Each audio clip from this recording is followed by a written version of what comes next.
Assalamualaikum warahmatullahi wabarakatuh. Apa kabar? Mudah-mudahan dalam keadaan baik ya. Terima kasih sudah mau bergabung dalam pertemuan mata pelajaran sejarah Indonesia. Masih dalam materi yang sama, yaitu tentang masa Indonesia merdeka.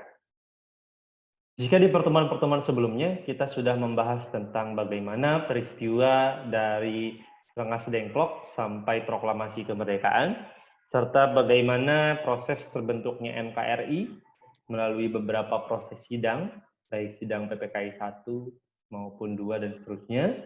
Dan kita juga sudah membahas di pertemuan sebelumnya tentang bagaimana sejarah terbentuknya TNI. Ya. Nah, pada pertemuan kali ini, ya, kita akan membahas tentang tokoh-tokoh seputar proklamasi.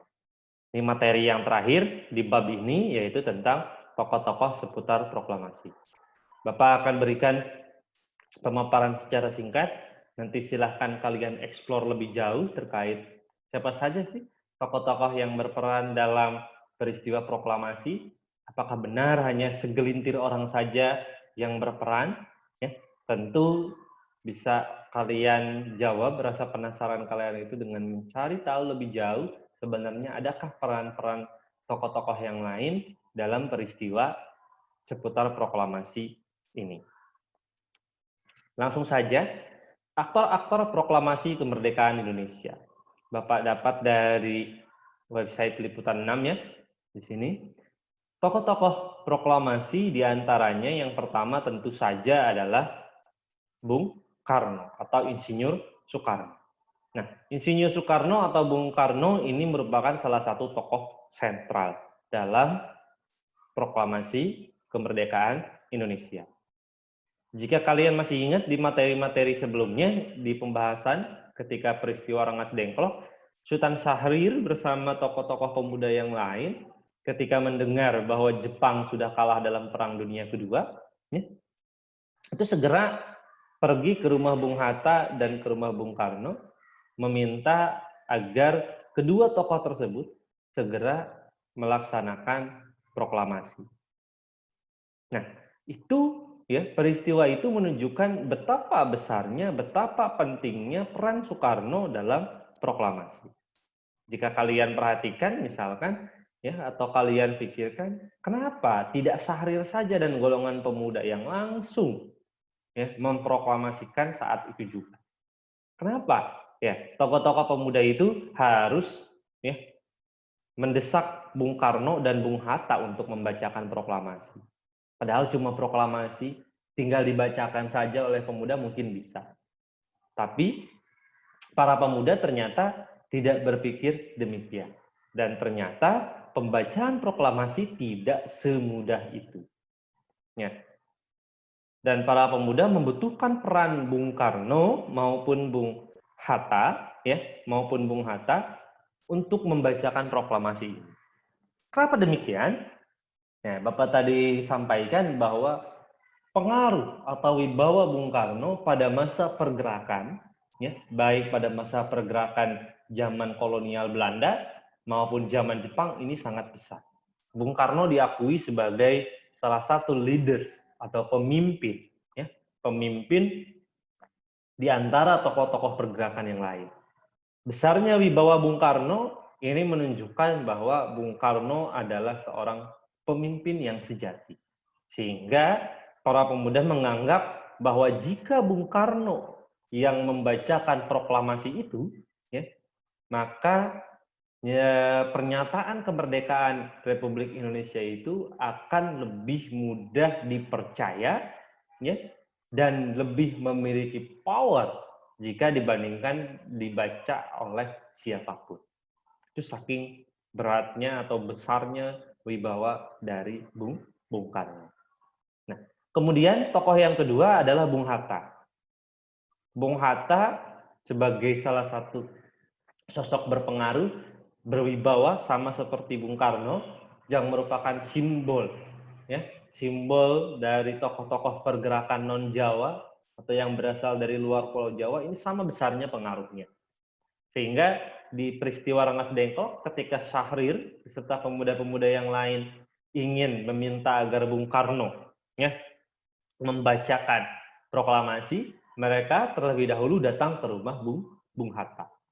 Karena tahu bahwa yang mampu mengimbangi wibawa dari Bung Karno, yang mampu untuk membujuk Bung Karno, dan tokoh yang paling disegani oleh Bung Karno ya, di zaman pergerakan pada waktu itu adalah Bung Hatta. Sehingga saat Syahrir ketika ingin mendesak Bung Karno membacakan proklamasi, tokoh pertama yang pertama kali didatangi itu adalah Bung Hatta. Nah, Bung Hatta dan Bung Karno ini memiliki peran yang sama, besar. Ya, Bung Karno maupun Bung Hatta itu menjadi dua tokoh yang menandatangani ya, naskah proklamasi. Ini salah satu bentuk tanda tangannya ya, dalam naskah teks proklamasi yang sudah diketik. Yang kedua, tokoh yang penting dalam seputar peristiwa proklamasi itu adalah Sayuti Melik. Peran dari Sayuti Melik ini adalah mengetik teks proklamasi setelah naskah itu disusun dengan tulisan tangan Bung Karno. Jadi setelah Bung Karno, Bung Hatta, dan Ahmad Subarjo itu berdiskusi, dia bermusyawarah untuk merumuskan ya, kalimat-kalimat ya, proklamasi kemerdekaan, itu Bung Karno yang menulisnya di sebuah kertas. Ketika sudah fix, sudah final, ya akhirnya tulisan tangan Bung Karno itu diserahkan dan kemudian diketik ya menggunakan media mesin ketik oleh Sayuti Melik. Ini peran sentral atau peran penting Sayuti Melik, mengetik naskah proklamasi. Lalu kemudian ada Ibu Fatmawati Soekarno. Ya, beliau ini adalah istri dari Presiden Soekarno. Fungsi atau peran besar beliau ya ini adalah menjahit bendera pusaka Sang Saka Merah Putih. Ya, jadi Ibu Fat inilah yang menyediakan bendera merah putih yang digunakan pada proses pembacaan proklamasi hari Jumat ya, di Jalan Pegangsaan Timur di halaman rumah Soekarno, Insinyur Soekarno. Ini perannya. Menjahit. Kemudian Latif Hendraningrat, Suhud, dan Trimurti. Nah, apa peran penting ketiga pemuda ini? Nah, ketiga pemuda ini memiliki peran penting dalam upacara ya, pembacaan naskah proklamasi. Nah, ketiga pemuda ini mendapatkan tugas untuk mengibarkan bendera merah putih secara resmi dalam peristiwa upacara ya, di Jalan Pegangsaan Timur nomor 56 itu. Ya, jadi tiga orang inilah yang diberikan tugas ya pada saat upacara pembacaan proklamasi kemerdekaan Republik Indonesia. Ya, ini peran pentingnya karena ketiga tokoh pemuda inilah yang kemudian melakukan tugas untuk mengibarkan bendera merah putih. Kemudian ada BM Diah. Apa peran penting dari BM Diah? Nah, BM Diah ini adalah salah satu wartawan, ya. Kemudian menjadi tokoh wartawan senior yang menyebarkan kabar kemerdekaan Indonesia ke seluruh penjuru tanah air. Jadi pada masa itu, ya, untuk menyebarkan sebuah informasi secara cepat dan akurat ke masyarakat itu masih sangat sulit karena terbatasnya media-medianya. Dan BM Diah ini salah satu tokoh yang berjasa ya karena beliau adalah seorang wartawan, berprofesi sebagai wartawan. Beliau ini sangat berjasa dalam proklamasi yaitu dengan menyebarkan berita atau kabar ya, kemerdekaan ini ke seluruh penjuru tanah air. Kemudian ada Frans Ernst Mendur, ya. Pak Mendur ini adalah fotografer, ya, yang pada saat itu berinisiatif mendokumentasikan pembacaan naskah-naskah proklamasi dan pengibaran bendera merah putih. Jadi kalau kalian ya, masih bisa menikmati, melihat bagaimana suasana pembacaan proklamasi dan pengibaran bendera merah putih pada masa itu tidak lepas dari jasa dari seorang Frans S. Handel. Ya, dia atau beliau ini berinisiatif ketika di upacara itu tidak ikut upacara, tapi beliau itu inisiatif lebih baik saya mendokumentasikan momen-momen penting. Nah, jadi alhamdulillah segala puji bagi Allah ya. Kita masih bisa membayangkan, masih bisa melihat ya bagaimana proses berjalannya pembacaan naskah proklamasi walaupun hanya melalui sebuah foto, dan ini dikarenakan jasa dari Pak Mendur ini. Kemudian ada Syahrudin ya. Syahrudin ini adalah operator telegraf di kantor berita Jepang yang mengirimkan kabar proklamasi kemerdekaan Indonesia ke seluruh dunia secara sembunyi-sembunyi. Jadi beliau itu bertaruh nyawanya dengan cara menyebarkan berita kemerdekaan Indonesia ini ke dunia internasional.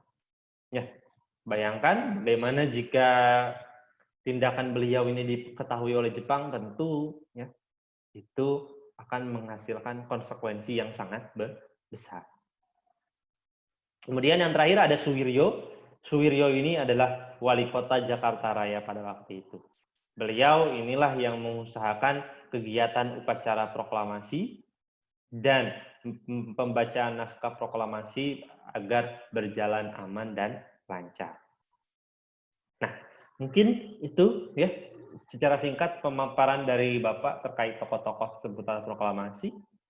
Dan ini ada tugas, silahkan kalian kerjakan uji kompetensi di bab 2, 15 PG dan 5 esai. Tidak perlu dikumpulkan, cukup silahkan kalian kerjakan saja. Nanti kita evaluasi di pertemuan selanjutnya ya, di pertemuan selanjutnya kita akan evaluasi. Silahkan kalian isi tugas ini karena tidak menutup kemungkinan bahwa penilaian tengah semester atau ulangan kenaikan kelas Bapak pun akan mengambil soal-soal dari LKS itu yang sudah kalian kerjakan. Baik, kurang lebihnya mohon maaf. Wallahul muwaffiq ila aqwamit thoriq. Assalamualaikum warahmatullahi wabarakatuh.